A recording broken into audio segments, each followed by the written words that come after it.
What kind of man waits for a stranger to step off a winter train and change the shape of his life?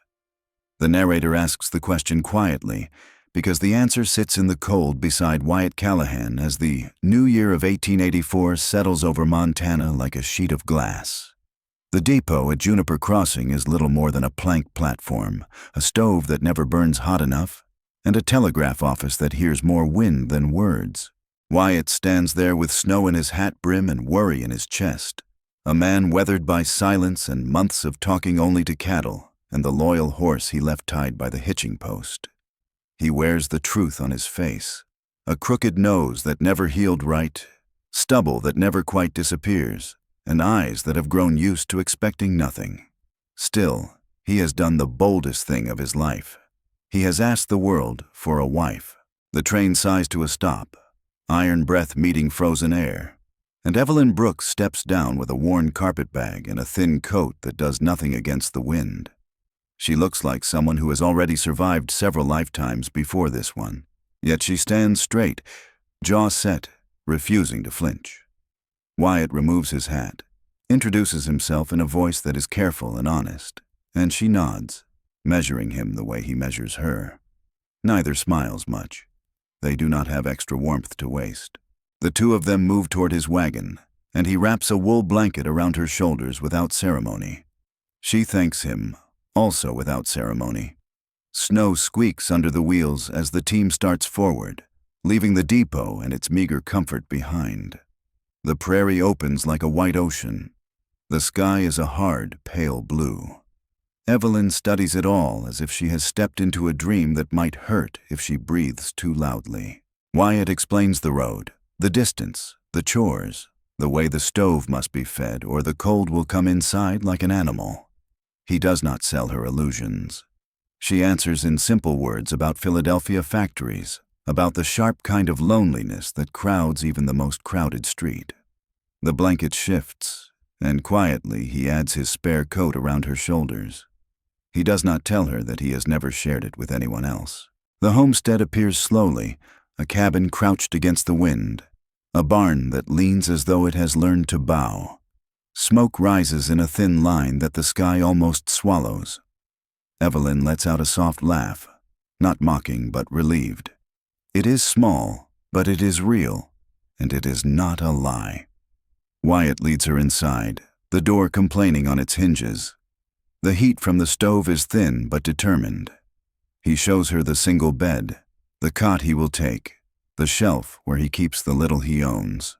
They inventory the larder together. Flour, beans, salt pork, coffee that must be stretched. There is no pretending. There is only the work. Outside, the wind reminds them that nothing here is ever given freely. Inside, they move with a careful politeness, two strangers trying not to bump into each other's ghosts. Wyatt fetches water from the barrel and sets it to warm. Evelyn removes her gloves, revealing hands shaped by labor but steady. When she asks about the land, his voice changes slightly. He speaks of the creek in spring, the ridge where the grass grows thick, the fence that still needs mending. She listens like someone committing a map to memory. Dusk comes early in Montana, turning the windows into black mirrors. Wyatt brings in more wood, then lingers a second longer than needed, as if testing whether this new presence will still be there when he turns back. She is. Supper is simple. Conversation is simpler.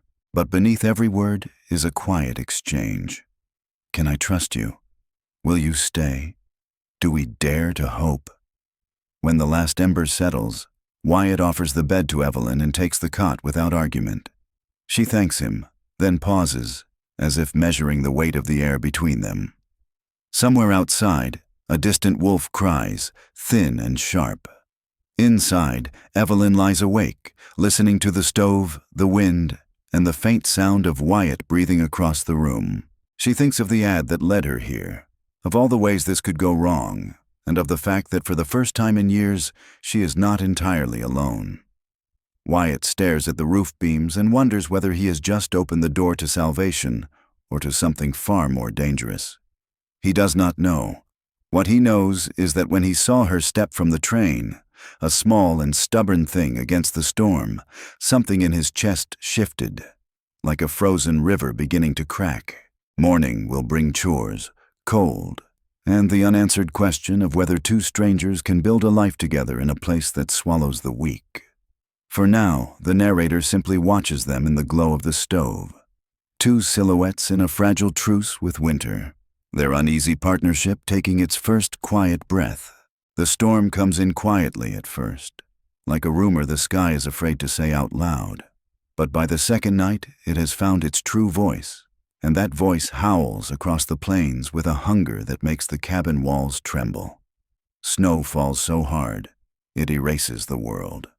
The rope Wyatt ties from the cabin door to the barn is not just a tool, it is a lifeline, the only thin thread between safety and being swallowed by White.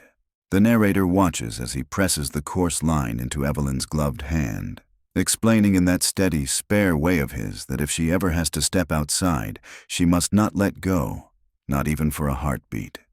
She nods, the severity of his tone cutting through the cold. The storm deepens. Wind claws at the roof, tries the latch like a thief. The cattle low in distress, and the horses stamp the frozen earth in the barn. Wyatt pulls on his coat and scarf and goes out again and again, guided by the rope, by duty, by the stubborn love he already feels for the land and the living things on it, whether he admits it or not.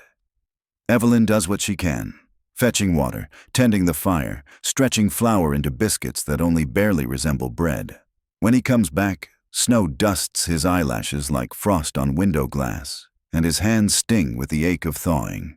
She pretends not to notice the pain in his jaw when he flexes his fingers, because dignity is a fragile thing out here. The nights grow longer, and fatigue finds its way into every corner. One trip to the barn goes badly. The snow hides a rut. Evelyn slips, twists her ankle, and the pain is sharp enough to steal the air from her lungs.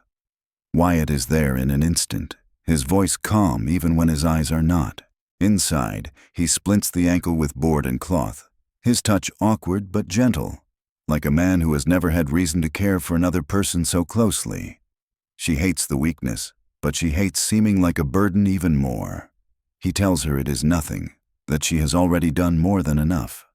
The narrator understands the truth beneath the words. He is terrified of losing the first human closeness he has known in years. When the worst night comes, Wyatt insists on going alone. The wind screams and pulls at the door as he tightens his scarf and steps out, disappearing into the white. Evelyn sits by the stove with a poker in her hand and the rope tied to the bedpost, as if that thin strand might pull him back to her. Minutes turn into something slower than minutes, and the only sound inside the cabin is the fire breathing and the dull pound of her heart. She listens for the door the way a mother listens for a child's cry.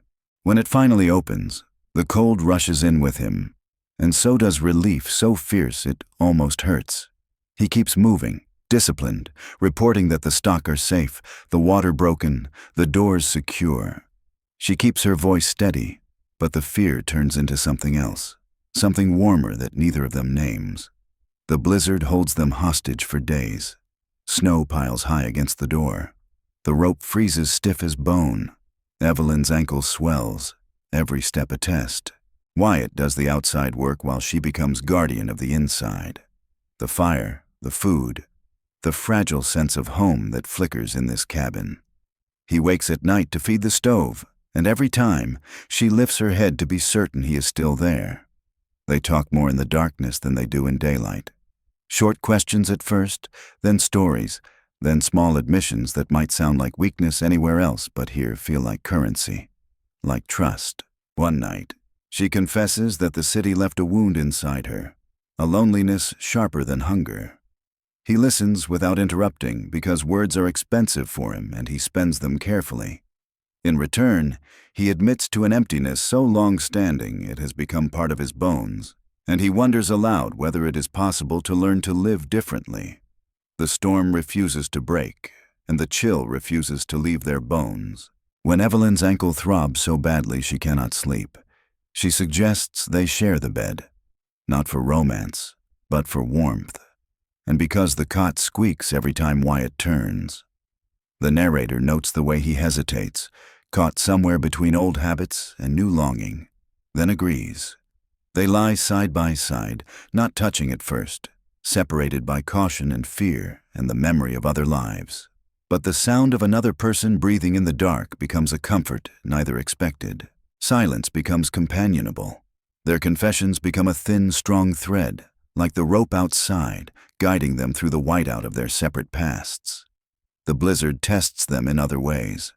They run low on coffee. The flour bin rings hollow. Their hands crack and bleed from the cold, and fatigue lives inside their muscles. But not once do they raise their voices. Not once do they leave the other to face the storm alone. When Evelyn hobbles to the door one afternoon and sees Wyatt bent into the wind, moving toward the barn like a ghost carved from ice, she understands that this man is not made of grand speeches. He is made of staying. And when he returns to find her awake, tending the fire with stubborn determination, he understands that this woman is not fragile. She is a match struck in darkness, small but fierce. At last, after nights that feel like a lifetime, the wind quiets. The snow lets go of its grip on the land, but the narrator makes it clear. The damage and the change have already been done. The storm has stripped them down to the truth.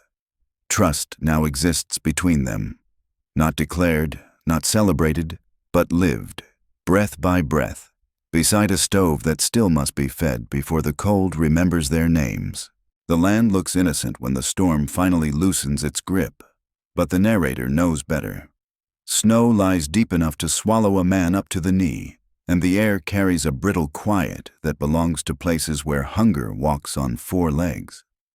Wyatt Callahan saddles Dakota at first light and rides toward the lower pastures, because the cattle have not been checked properly in days, and worry is a blade he cannot set down. Frost bites his mustache. The leather creaks in the cold, and the only sound beyond that is the wary breathing of a man who has counted losses before. He finds what he feared. Several head have fallen to the cold, bodies stilled beneath drifted snow, eyes already dulled to the sky. The others stand thin and restless, ribs like shadows under hide. Wyatt's jaw tightens, not in surprise but in grim acceptance. Winter always leaves a bill. Then he sees tracks, not hooves, paws, several sets, circling the herd. The wolves have smelled weakness and come close to study it. He fires a warning shot that shatters the quiet, not to kill, but to announce that this land is not abandoned. But hunger does not read newspapers, and hunger does not care about marriage ads. Hunger waits. Wyatt returns to the cabin with that knowledge in his bones. Evelyn watches his eyes as he steps inside, and the narrator notes that she understands before he speaks. Wolves, cattle, risk. She nods once, crisp and calm, and when he lays out the rifle and cleans it by the stove, she listens to every word he says about distance and sight lines and patience. Her ankle still aches, but her resolve does not limp. That night the wolves come. Their cries ripple across the frozen hills, a sound too thin and too sharp to be mistaken for anything else. Wyatt steps onto the porch with the rifle, breath clouding in the air. Evelyn takes up the second gun, her back braced against the door frame, face pale but steady. The cattle bawl in panic, horns knocking against each other in the dark. Shapes move at the edge of vision, shadows that think, shadows with teeth. Wyatt fires high first, noise slamming into the cold like a thrown stone. The herd mills tighter. The wolves hesitate, not spooked but calculating. One darts closer than the rest, bold enough to test the line. Evelyn inhales, exhales, and squeezes the trigger. The shot cracks clean. The animal yelps, surprised more than anything, then limps away, the pack spilling backward with it, unsure now of the cost. Wyatt does not praise her. He does not need to. The shared glance between them is enough. The message is clear. This house is defended. The danger passes for the moment, but there is no joy in it. Only relief. Wyatt lowers the rifle slowly. Evelyn grips the porch rail because her ankle trembles under her, but she refuses to show it. He guides her inside, the narrator noting the tenderness in his hands, a gentleness that looks new on him but seems to fit. The hours that follow belong to silence, to the pop of wood in the stove, and the occasional distant cry that reminds them the wolves have not vanished, only withdrawn. The calendar on the wall says it is New Year's Eve, but the cabin does not bother with celebration. Yet something in Wyatt refuses to let the moment pass as just another cold night. He steps out briefly and returns with pine boughs, green against the brown walls, a quiet attempt to soften the edges of the world. He sets a small wooden box on the table and does not open it yet. Evelyn watches him, eyes questioning, and the narrator senses the turning point before either of them speaks. Wyatt is a man unused to speeches, so the words come out simple. He talks about the ad, about the ache that grew louder than his pride, about how he expected a solution, not a person who would take the rope in a storm, share a bed without shame, and stand on a porch with a rifle while wolves tested the fence. He tells her he is afraid, because once you have something that matters, you live with the fear of losing it. Evelyn does not interrupt, because she understands that silence can be a form of care. He opens the box. Inside lies the deed to the land, amended with her name, not as a gesture of courtesy, as a fact, as a promise. He sets it between them like a fragile creature and says that if she wants a way out, he will not stop her. But if she wants to stay, he does not want to pretend this is just an arrangement against loneliness. He wants a life, a marriage that is chosen, not tolerated. She asks him then, quietly, to do it properly, not as a bargain, as a man who means it. So Wyatt bends one knee on the rough plank floor, hands uncertain, heart sure, and the narrator lets the moment stretch like held breath. He asks her to marry him in words stripped clean of poetry but heavy with truth. Evelyn's answer is a tear that escapes before she can stop it, followed by a yes that sounds steady and bright and final. The kiss they share is not dramatic. It is careful, like two people who understand the value of what they are touching. Outside, the wolves finally fall silent. Inside, something else begins. The rest of the night is filled with small things that suddenly matter. Wyatt tucking another log into the stove, Evelyn folding the blanket with unnecessary precision, both of them learning how to stand near each other without armor. When they lie down, the bed no longer feels like a treaty of necessity. It feels like a beginning. And even though the snow still presses against the walls, the narrator points out that the real danger has shifted. It is no longer the world outside that can break them, but the depth of what they now dare to hope for. As the first light of the new year waits just beyond the dark, Wyatt and Evelyn close their eyes with the understanding that tomorrow will bring work, risk, and more wolves. Yet for the first time, they will meet it not as two stranded souls, but as something closer to a promise spoken out loud. The wedding happens with as little ceremony as the land itself allows. The Whitlock's house smells of wood smoke and baking bread, and Clara Whitlock presses Evelyn's hands in hers as if trying to transfer warmth through skin alone. Samuel stands beside Wyatt, weathered and quiet, like a tree that has seen too many winters to be impressed by another one. There are no lace veils or church bells, just a Bible, a few neighbors, and the wind scratching at the windows. The narrator watches as the words are spoken, simple vows, clear promises. Wyatt's voice is steady. Evelyn's trembles only once. When it is done, Clara hugs her. Samuel claps Wyatt's shoulder, and for a brief moment, the room feels more crowded with kindness than with people. They share a small meal, laughter that sounds rusty from disuse, and then the day fades toward evening because this part of the world never allows celebration to linger too long.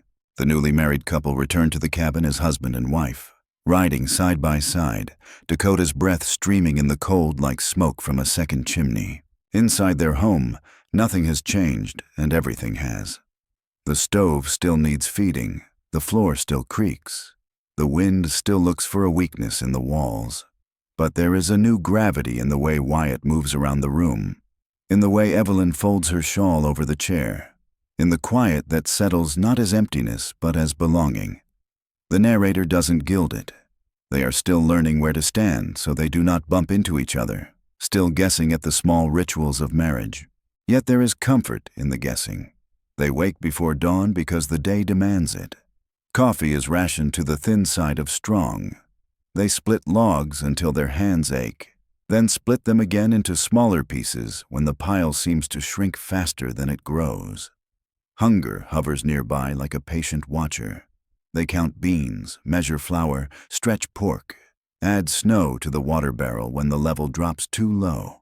Every task is both survival and a quiet devotion. Then, winter calls in another debt.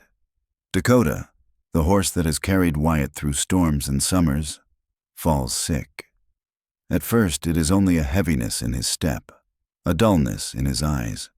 But soon the animal stands with his head low, flanks shuddering. Wyatt does everything he knows how to do. Warms water, rubs Dakota down, speaks to him in a voice so gentle that the narrator lets it sit in the silence like a prayer. Evelyn stands nearby, offering what help she can, understanding that this is not just a horse, but a chapter of Wyatt's life made flesh and bone. Days of hope and dread alternate, then fold into each other until they can no longer tell which is which. One morning the stall is too quiet. Dakota lies still. Wyatt kneels in the straw with his hands on the horse's neck, eyes closed as if he might hold back the truth by refusing to look at it. He does not weep loudly. His grief is a private storm, all thunder behind the ribs. Evelyn does not try to speak it away. She kneels beside him, their shoulders touching, and the narrator notices that this small contact says more than any speech could. They bury Dakota on a rise where the spring sun will find the grave. Wyatt drives the shovel into the frozen earth, stroke after stroke, until silence becomes the only language he can manage. That night, the cabin feels too quiet. They sit at the table long after the plates are empty, as if leaving the chairs would mean admitting the world has taken something they loved and will take more, again and again. Their first argument doesn't come from grief, though grief stands in the background like an uninvited guest. It starts with hay.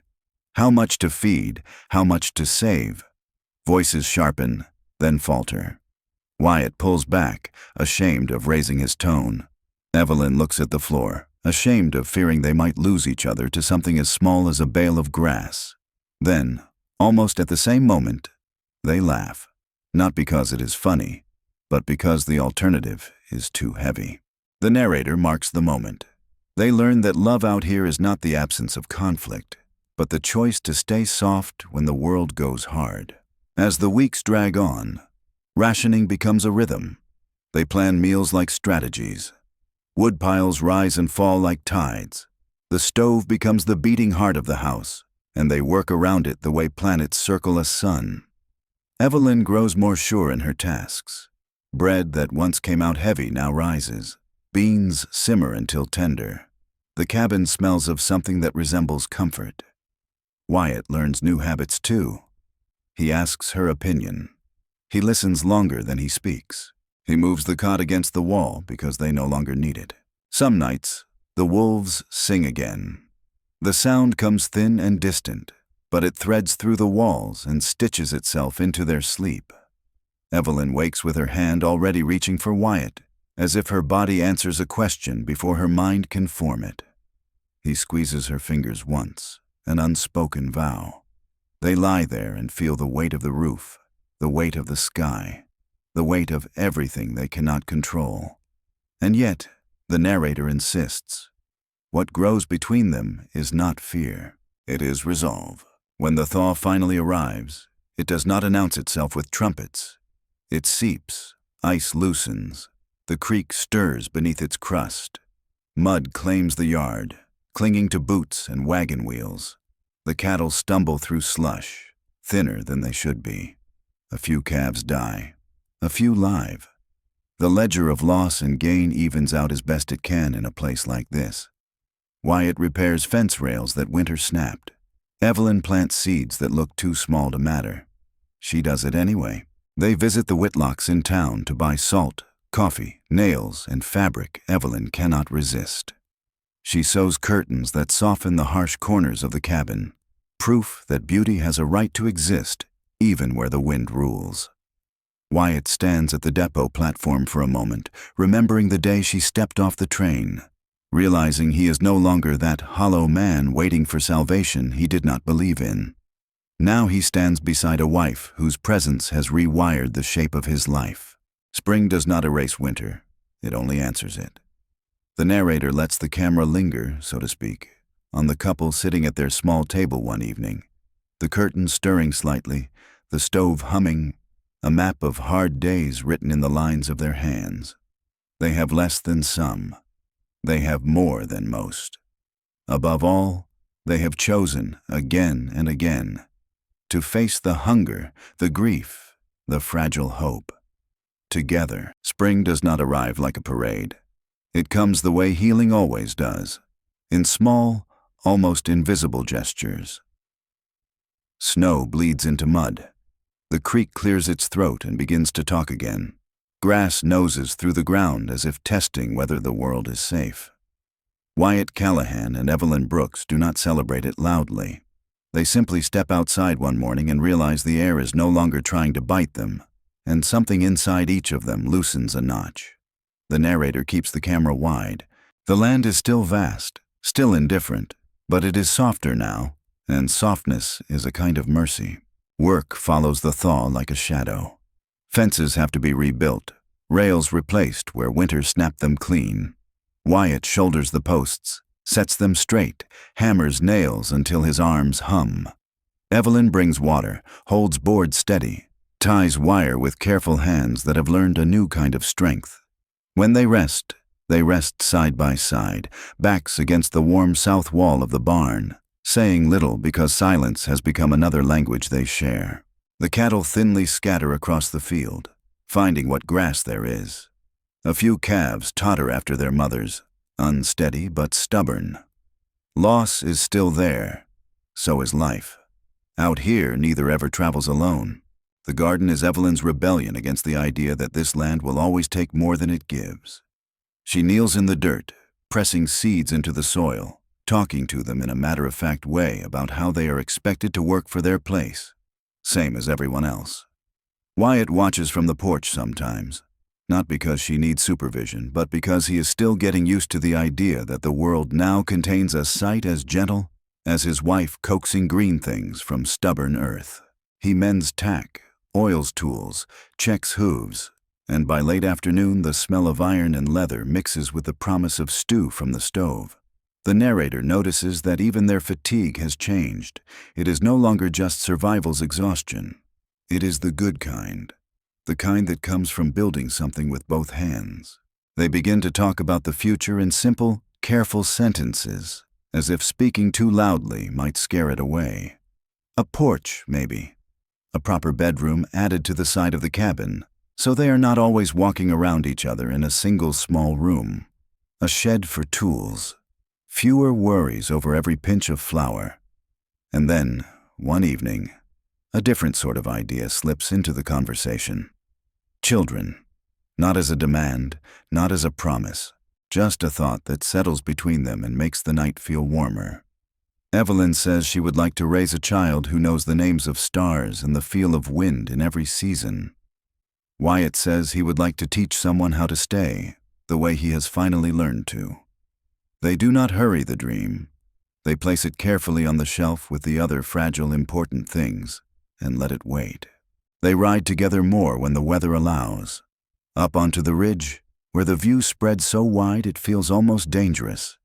From up there, the cabin looks small, the corrals smaller, the fields like a rough patchwork quilt laid over the bones of the earth.